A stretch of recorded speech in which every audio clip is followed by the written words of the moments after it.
தேவனுடைய நாமம் மகிமைப்படுவதாக.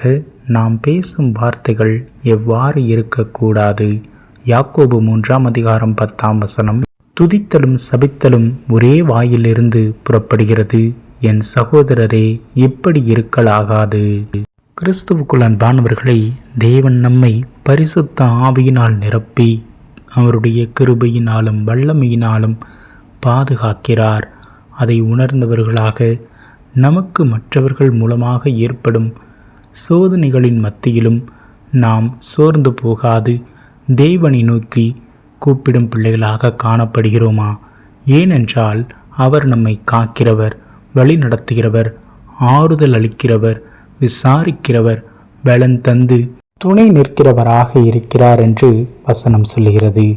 தேவன் நமக்கு கொடுத்த வார்த்தை சத்ருவையும் சிநேகிக்க வேண்டும் என்பதே. ரோமர் 12:14 உங்களை துன்பப்படுத்துகிறவர்களை ஆசீர்வதியுங்கள், ஆசீர்வதிக்க வேண்டியதே அன்றி சபியாதிருங்கள் என்றும் 1 கொரிந்தியர் 3:3 பொறாமையும் வாக்குவாதமும் பேதங்களும் உங்களுக்குள் இருக்கிறபடியால் நீங்கள் மாம்சத்திற்குரியவர்களாயிருந்து மனுஷ மார்க்கமாய் நடக்கிறீர்கள் அல்லவா? கிறிஸ்துவுக்குள் அன்பானவர்களே, தேவன் நம்மை எவ்வாறு நாம் நேசிக்கிறோமோ அவ்வாறு மற்றவர்களையும் நேசிக்க அழைத்திருக்கிறார்.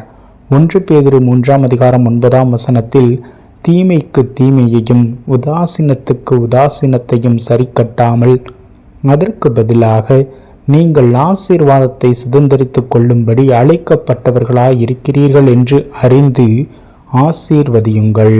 கிறிஸ்துவுக்குள் பிரியமான சகோதர சகோதரிகளே, நமக்கு ஜீவனுள்ள தேவன் பலனாக இருந்து நம்மை காத்து கொள்வார். பரிசுத்த வாழ்வை நாம் வாழ நம்மை அவருடைய திருக்கரத்தில் தாழ்த்தி அர்ப்பணிப்போம். பரிசுத்தத்தில் நிலைத்திருப்போம். தாழ்மையோடு, சாந்தத்தோடு, தேவ பக்தியோடு, தெய்வ பயத்தோடு, மனத்தாழ்மை என்னும் அலங்காரத்தோடு நாம் வாழ தேவன் நம்மை அழைத்திருக்கிறார். நாம் அவருடைய திருக்கரத்திலே நம்மை தாழ்த்தி அர்ப்பணிப்போம். நம் வாயிலிருந்து புறப்படும் ஒவ்வொரு வார்த்தைகளும் ஆசீர்வாதமாக விளங்க நமக்கு தேவன் தம்முடைய ஞானத்தையும் அறிவையும் புத்தியையும் ஆலோசனையும் தந்து அவருடைய பலத்தினால் நம் குறைகள் அனைத்தையும் நிறைவாக மாற்றி நம் காரியங்களை அவருடைய வல்லமையினால் நிறைவேற்றித்தர வல்லவராக இருக்கிறார். ஆமீன்.